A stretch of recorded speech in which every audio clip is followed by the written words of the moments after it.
Hello everyone and welcome to Vedankul. जैसा कि आपको ऑलरेडी पता होगा कि बीएचयू एलएलबी स्टूडेंट्स को हॉस्टल अलॉटमेंट हो गया है। अब ये आपको सुन के लग रहा होगा कि ये तो बहुत सरप्राइजिंग न्यूज़ है, बट ये बहुत सरप्राइजिंग न्यूज़ उनके लिए है जिनको अलॉटमेंट हुआ है। एक्चुअली हुआ क्या था, अब से कुछ समय पहले हमने जब वेरिफिकेशन चल रहा था, फिजिकल वेरिफिकेशन, तो उस टाइम हमने एक वीडियो बना करके आप तक पहुंचाया था कि इस बार बीएचयू एलएलबी में हॉस्टल अलॉटमेंट नहीं होने वाला है। और उस समय वही ऑफिशियल अपडेट थी। आप लोगों ने भी अपने प्रोफेसर से, एडमिशन कोऑर्डिनेटर से, बाकी डीन सर से, हॉस्टल कोऑर्डिनेटर सर से, सबसे कंफर्म किया था कि हॉस्टल अलॉटमेंट नहीं हो पाएगा। यही बात निकल करके आई भी थी, लेकिन अब कुछ कंडीशन चेंज हुई हैं और ड्यू टू विच अब हुआ क्या है कि जो हॉस्टल अलॉटमेंट है वो इस बार हो गया है। अब इस बात को आप ध्यान से समझ लीजिए कि अब हॉस्टल अलॉटमेंट तो हो गया। शायद वजह ये रही होगी कि जो कंस्ट्रक्शन का काम भगवान दास हॉस्टल में होने वाला था वो अब कुछ टाइम के लिए टल गया है, पोस्टपोन हो गया है, इस वजह से आपको अलॉटमेंट कर दिया गया है। आप में से सभी को जो है वो मैक्सिमम लोगों को भगवान दास मिला होगा। हो सकता है कि नेक्स्ट राउंड में चाणक्य भी मिल जाए, लेकिन अभी जो है वो भगवान दास में ही अलॉटमेंट हुआ है। जितने लोगों को मुझे पता चला है सबका भगवान दास में अलॉटमेंट हुआ है। अब एक बात पे आइए, अब समझिए कि हॉस्टल अलॉटमेंट आपको पता कैसे चला होगा। तो जो सामर्थ्य पोर्टल है उस पर आपको कुछ नहीं पता चलेगा कि कैसे आपको अलॉटमेंट हुआ है, क्या सीन, कुछ भी नहीं पता चलेगा। तो अब करना क्या है, आप अपने मेल को रिफ्रेश करिए। जो भी आपका मेल आईडी है जो आपने अपलोड किया है, फिल किया हुआ, उस मेल आईडी पे आपको एक मेल गया होगा। उस मेल को अच्छे से पढ़ लीजिए, सारा डाउट आपका क्लियर हो जाएगा। मेरे इस वीडियो को देखने की ज़रूरत नहीं पड़ेगी कि कैसे पेमेंट करना है, आगे क्या प्रोसेस होगी। लेकिन फिर भी अगर आपने पढ़ लिया है, फिर भी अगर समझना चाहते हैं तो हम एक बार बता देते हैं कि आपको समझ में आ जाए क्या आपको आगे करना है। जो मेल आई है या फिर जो मेल आपको सेंड किया गया है, उस मेल में आपको बहुत सारे डिटेल्स दिए गए हैं, बताया गया है कि आपको पेमेंट कब तक करना है। तो पेमेंट कब तक करना है, जहाँ तक मुझे याद है सर 23 तारीख तक पेमेंट करना है। 23 सितंबर तक शाम 6 बजे तक आपको पेमेंट कर देना है।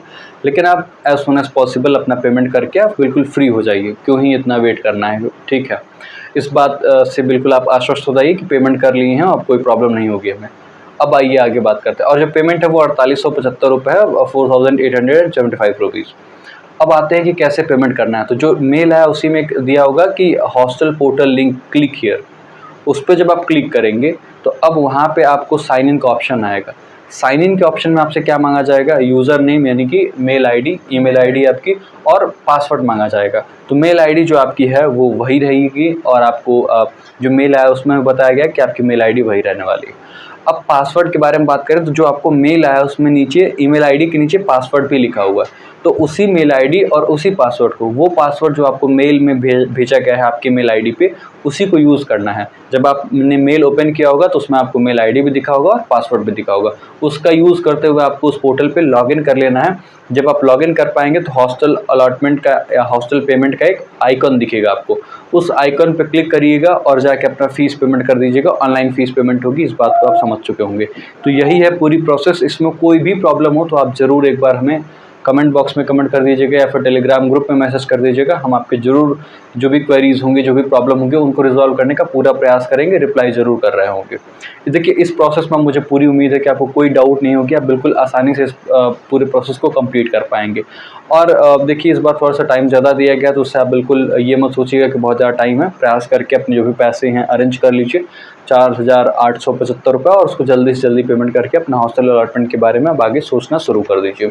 तो ये है अपडेट अभी के लिए। बहुत सारे लोग नाराज़ भी थे, बहुत सारे लोग, कुछ ऐसे भी कैंडिडेट्स मिले जिनको हॉस्टल नहीं मिलने की वजह से क्या हुआ कि वो एडमिशन भी विड्रॉ करा लिए। कुछ ऐसे लोगों को भी हम जानते हैं, कुछ लोग अभी करा नहीं वाले थे, तो खैर अच्छा हुआ कि आपको हॉस्टल मिल गया हुआ है। अच्छा, एक बात और भी है कि पोर्टल पे अब विड्रॉ का ऑप्शन भी आ चुका है। तो जिनको विड्रॉ कराना है admission due to any reasons, कुछ भी रीजंस हो सकते हैं, तो आप अपने एडमिशन को विड्रॉ भी करा सकते हैं। तो इस वीडियो में पर्टिकुलर हमारा अपडेट ये था कि हॉस्टल अलॉटमेंट हो चुकी है और इसमें कैसे आपको हॉस्टल का पेमेंट करना है ये भी हमने आपको बता दिया है। अब इस वीडियो को क्रिएट करने का मोटिव बता देते हैं, क्योंकि हमने ही बताया था कि हॉस्टल अलॉटमेंट इस बार नहीं हो गया ऑफिशियली, बट अब ऑफिशियली अपडेट है कि हॉस्टल अलॉटमेंट हो गया है। तो उस पर हमने आपको वीडियो बना के दे दिया हुआ ताकि आप तक इन्फॉर्मेशन पहुँच जाए।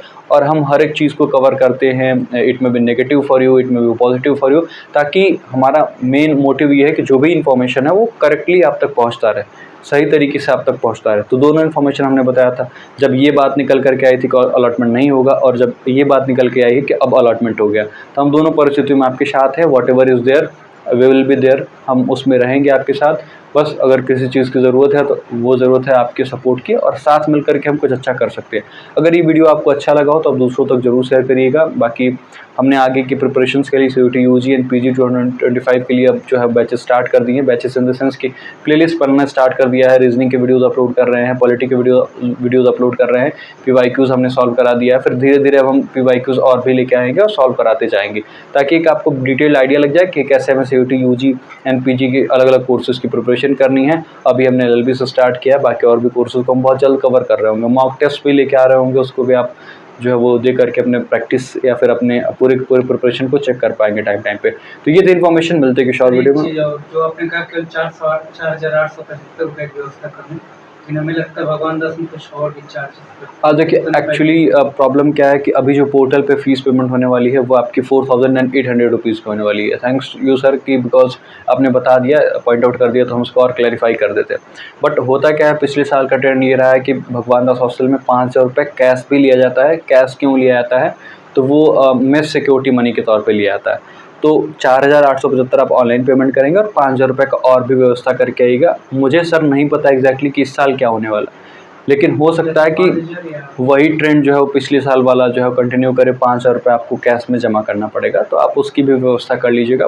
आपने बहुत सही याद दिला दिया सर, तो ये बात भी हमने आपको क्लैरिफाई कर दिया कि 5,000 रुपये और भी आप एक व्यवस्था कर लीजिएगा। हो सकता है इस बार 2,500 रुपये हो जाए, कुछ भी और हो सकता है, बट आप सर के पास आएंगे तो वो आपको सर क्लियर बता देंगे कि क्या सीन है। वार्डन जो भी यहाँ के सर हैं वो आपको बहुत क्लियरली बता देंगे। तो ये बात है, लेकिन फिर भी 5,000 रुपये आप अगर व्यवस्था करके रखते हैं तो ज़्यादा आपके लिए अच्छा होगा, और वो आपके हित में होगा, आपके इंटरेस्ट में होगा, क्योंकि वो लगना है फिर आप उसके लिए परेशान होंगे।